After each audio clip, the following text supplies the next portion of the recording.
Hi everyone and welcome to the Study NCERT YouTube platform. आज की class में हम देखने वाले हैं कि इस टाइप के एलसीएम के जो क्वेश्चन हमें दिए जाते हैं एग्ज़ाम में उन्हें हम लोग कैसे अटैम्प्ट करें। यानी कि दोनों ही क्वेश्चन हमारे एलसीएम के हैं और दोनों का ही जो फॉर्मेट है वो अलग अलग दिया है। ये हमारा एक थियोरेटिकल क्वेश्चन है। इस क्वेश्चन में हम समझ ही नहीं पाते कभी कभी कि इसमें एलसीएम फाइंड करना है या फिर एचसीएफ फाइंड करना है, तो वही हम लोग आज इस क्लास में समझने वाले हैं। इन क्वेश्चन को करने से पहले हमें बेसिक पता होना चाहिए एलसीएम का कि एलसीएम हम लोग फाइंड कैसे करते हैं। तो पहले हम लोग वही समझ लेते हैं एक बार। जैसे कि ये क्वेश्चन हमें दिया गया है, जो मैंने एग्जांपल के लिए ले लिया है। 96 है, 100 है, 196 है और 144 है। इसका हमें एलसीएम फाइंड करना है। तो एलसीएम हम दो तरीके से फाइंड कर लेते हैं। एक तो प्राइम फैक्टराइजेशन मेथड यानी अभाज्य गुणनखंड विधि, और दूसरी होती है भाग विधि, जिसमें हम लोग इन सभी संख्याओं को एक साथ भाग देते हुए चलते हैं किसी भी प्राइम नंबर से। लेकिन हम दूसरा वाला मेथड फॉलो करेंगे जो कि हमारा अभाज्य गुणनखंड विधि से होता है, ताकि हम लोग जो पिछला वाला क्वेश्चन हमसे एग्जाम में पूछा गया था उन क्वेश्चन को भी समझ सकें। जैसे कि ये 96 है एक नंबर, 100 है, 196 है और 144 है। इनके हमें प्राइम फैक्टर्स यानी अभाज्य गुणनखंड करने हैं। तो वो हम कैसे कर सकते हैं। ये 96 एक नंबर जो हमें दिया गया है, इसको मैं 2 से भाग कर सकती हूँ। 2 से पूरा भाग हो जाएगा। 2 चौक 8 और 2 अट्ठे 16। ये 48, 6 अट्ठे 48 होता है ना। 2 चौक 8, 2 अट्ठे 16। ये फिर से 2 से हो जाएगा। 2 दूनी 4, 2 चौक 8, फिर से 2 से हो जाएगा। 12 बार, 2 छः 12, 2 तिया 6 और 3 कन 3। इतना लंबा प्रोसेस फॉलो ना करते हुए हम लोग एक तरीका और अपना सकते हैं। जैसे कि 96 है, 96 किस किस की मल्टीप्लाई करके आता है मुझे नहीं समझ में आ रहा, तो मैंने बस एक बार इसको 2 से भाग किया। 2 चौक 8 और 2 अट्ठे 16। तो मैं इसे 2 गुना 48 लिख सकती हूँ, यानी 2 की और 48 की गुणा करूँगी तो 96 आएगा। और 48 क्या होता है हमारा, 6 अट्ठे 48। समझ आ रहा होगा यहाँ तक। और 8 क्या होता है, 2 की पावर 3 होता है। और 6 2 गुना 3 होता है। अब इस पूरे में 2 कितनी बार आ गया, 3 बार यहाँ आया, 1 बार यहाँ आया और 1 बार यहाँ। तो 2 की पावर 5 और एक और नंबर आया 3। और ये ऐसे आप लोगों को समझ नहीं आ रहा है तो आप लोग अपना सिंपलेस्ट मेथड अप्लाई कीजिए इसी तरह से। जैसे 100 है, 100 को हम क्या लिख सकते हैं, 25 गुना 4, 25 चौका 100 होता है ना। और 4 हमारा क्या हो जाता है, 2 की पावर 2 और 25 5 की पावर 2। ऐसे ही 196 है।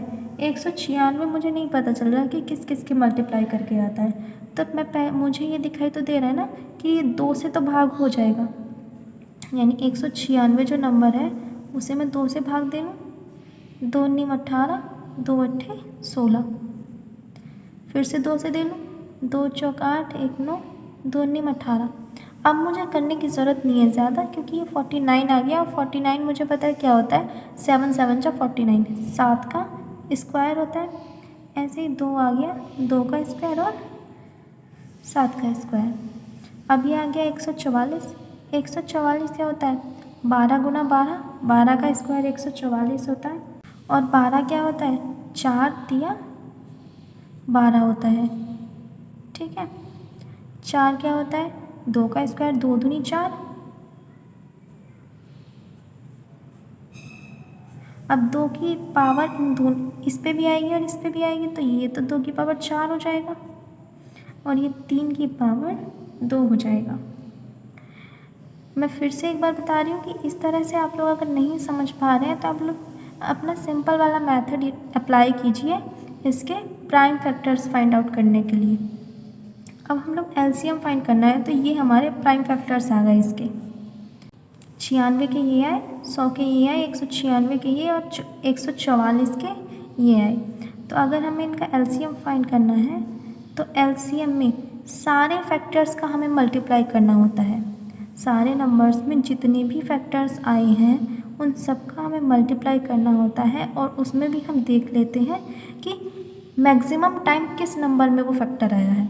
जैसे 2 है, 2 फैक्टर 96 में भी आया है, 100 में भी आया है, 196 में भी और 144 में भी। लेकिन मैक्सिमम टाइम कहाँ आया है?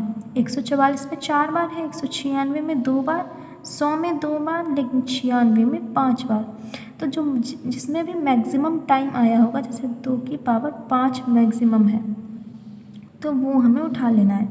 नेक्स्ट 3 भी आया है, 3 96 में 1 बार आया है, लेकिन 144 में 2 बार आया है। तो जहाँ भी हमें मैक्सिमम टाइम मिलेगा हमें वही लिख देना है।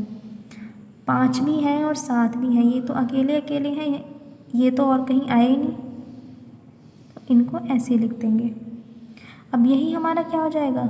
यही हमारा एलसीएम हो जाएगा। इसी पर बेस्ड हमारा पिछला क्वेश्चन था, उसको पहले हम फाइंड कर लेते हैं। ये क्वेश्चन हमसे एक एलसीएम का पूछा हुआ था कि इस क्वेश्चन में एलसीएम क्या होगा, जिसमें एक नंबर ये है, एक ये है और एक ही ये है।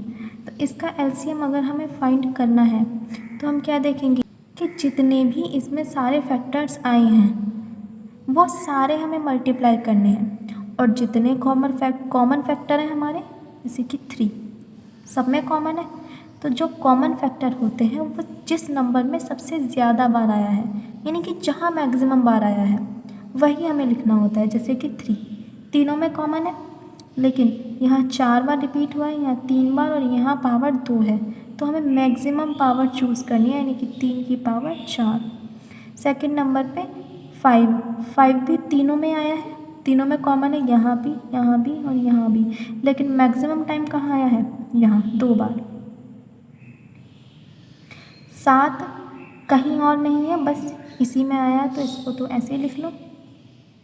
11 भी तीनों में कॉमन है, यहाँ भी है, यहाँ भी और यहाँ भी है, लेकिन मैक्सिमम टाइम यहाँ आया है 4 बार, तो हम यहाँ से लिख देंगे और यही हमारा क्या हो जाएगा? इसका एलसीएम का आंसर हो जाएगा। एक क्वेश्चन हमसे पूछा जाता है इस टाइप से कि सबसे छोटी संख्या जो इन सबसे पूर्ण विभाज्य है। इससे पिछली क्लास में हम लोगों ने सीखा था कि जब हम लोगों को एलसीएम फाइंड करना होता है तो हम लोग मल्टीपल देखते हैं, और जब अगर हमें एचसीएफ फाइंड करना होता है तो हम लोग फैक्टर्स देखते हैं। अब अगर कोई संख्या इन सबसे पूरी भाग जा रही है, और तो ऑब्वियसली वो संख्या या तो इनके बराबर होगी या फिर इनसे बड़ी होगी। अरे अगर कोई संख्या किसी संख्या को ये पूरा भाग दे रही हैं संख्याएं, तो वो संख्या या तो इनके बराबर होगी या इनसे बड़ी होगी। और ऐसा कब होता है? जब हम मल्टीपल फाइंड करते हैं, और मल्टीपल हम एलसीएम के लिए फाइंड करते हैं, ना कि एचसीएफ के लिए। तो इस क्वेश्चन में हमें इसका एलसीएम ही फाइंड करना है। तो एलसीएम इसका फाइंड हम लोग कैसे कर देंगे कि 5 है, 6 है, 8 है, 10 है और 12 है। प्राइम फैक्टर्स अगर हम इनके करें तो 5 का तो 1 गुणा 5 ही होगा, 6 का 2 गुणा 3 होगा, 8 2 की पावर 3 होता है, 10 2 गुणा 5 और 12 4 तिया 12 होता है, यानी 4 क्या हो जाएगा? 2 की पावर 2 और 1 3 हो जाएगा। तो जो एलसीएम आएगा वो क्या आएगा हमारा? देखिए कॉमन कौन से आए हैं? 2 3 सब में कॉमन है, लेकिन मैक्सिमम कहाँ आया है? यहाँ, यानी 2 की पावर 3। सेकंड नंबर पे 3 तो एक ही जगह आया है, यहाँ पर भी आया, लेकिन यहाँ भी एक ही बार है, और एक 5 भी एक बार ही आया है। तो ये क्या हो जाएगा? 2 की पावर 3 8 हो जाएगा, 8 पंजे 40, और 40 की जब हम 3 से गुणा करेंगे तो 120। ये इसका हमारा एलसीएम हो जाएगा।